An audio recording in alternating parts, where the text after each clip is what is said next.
of Indian intelligentsia and people in academia and the media. The last time you were here, you were set up in the NDTV by a liberal and Islamist speakers. In a lynch mob. In a lynch mob, sir. Yeah, okay. And so you went to JNU where you talked to the students, so Marxist student who called Jinnah Qaid-e-Azam. Mm-hmm. So what is your assessment of the Indian academia and media and the general intellectual culture? Well, I'm not in a position to pass judgment. It would be very subjective of me. However, I do get a feeling that the Indian intelligentsia has an inferiority complex, that anyone speaking Urdu must be enlightened.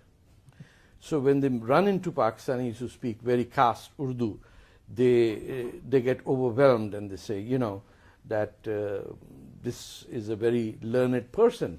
Now, the point is that if you are dealing with an issue as pertinent as what's happening in Pakistan, they are now accustomed to meeting with the Aman Ki Asha type of nonsense that goes on, where a Pakistani woman would come and put a tikka on her head. I'm not talking Marvi Sarmad, I'm talking of a whole lot of others who quickly take it off once they're getting back to Pakistan. So their view, or the Seema Mustafas of this world, is a romantic view of Pakistan with Urdu and Awadh ke Nawabs are flowing around, and for them none of the riffraff of Sindhis and Baloch or Pathan or Kachhi or Memon doesn't exist. That view they've encapsulated. Then they visit Pakistan and some very wealthy family takes them for shrimp cocktails, gives them the house, they're drinking whiskey, and then they come back tainted. Hum to gaye the, wahan to humne koi Hinduon ke khilaf nahi dekhi. So, then you come with someone who says, well, this is what is happening.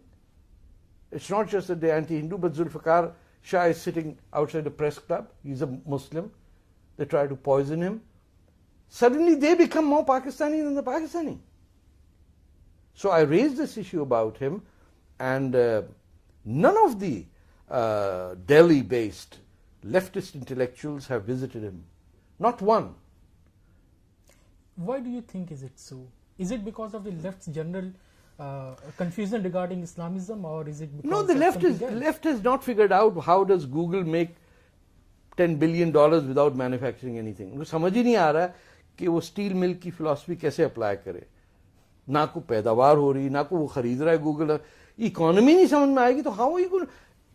Left socialism is about understanding economics. If you can't understand economics, you're only the left because you're anti-America. So between Rus, China and America, it's the American kid who gets breakfast in school every day. It's America where there's a trade union right and minimum wage, and where the son of a African, Kenyan, Muslim immigrant can become the president of the country. ये तो आपके मुल्क में हो ही नहीं सकता. किसी काले को बना के देखिए आप प्राइम मिनिस्टर ऑफ. तो अमेरिका को गाली देने वाला जो इंडियन इंटेलेक्चुअल लेफ्टिस्ट है, उसको पता ही नहीं अमेरिका क्या, उसको ये नहीं पता कैपिटलिज्म क्या, उसको ये नहीं पता सोशलिज्म क्या. उसको सिर्फ एक बात है कि I am rich, I am powerful, I drink wine, I smoke cigars, and therefore I must be an intellectual, and therefore my anti-Americanism supersedes everyone else's, and I will pass judgment on this raw agent Taarak Fateh, who's been sent by CIA and Israel ki kya hai? Mossad. That's the end of the argument. No, sir, but because of the left in India, if you see, it's not only because of anti-Americanism, there's lots more to it. They're also very anti-India. If you talk about the Hyderabad state, if you know, in the 1948, yes, when India was trying to get Hyderabad merged with India, yes, the communists joined hands with Razakars in the war against India. And they were actively supporting and supplying weapons to the Razakars and saying that, you know, Hyderabad should be an independent state. But that's the mistake of the Communist Party of India made by supporting the creation of Pakistan. You see, you have to understand how the communist essence works. Once a decision is made, these are very incorruptible people. However you can criticize the Communist Party, you don't find scandals in the Communist Party. पैसे खा गया कोई, या you know. Now we do, sir. अब तो खत्म हो गया यार. कम्युनिस्ट आप क्या, अब तो नंबूदरी पद भी नहीं, ना डांगे है. लेकिन you got to you put that in context of 1948. The Communist Party of India had made a decision to support partition, right? And so the actions of them became anti-Congress, and therefore Bughz-e-Mawiya ke andar they were siding with this.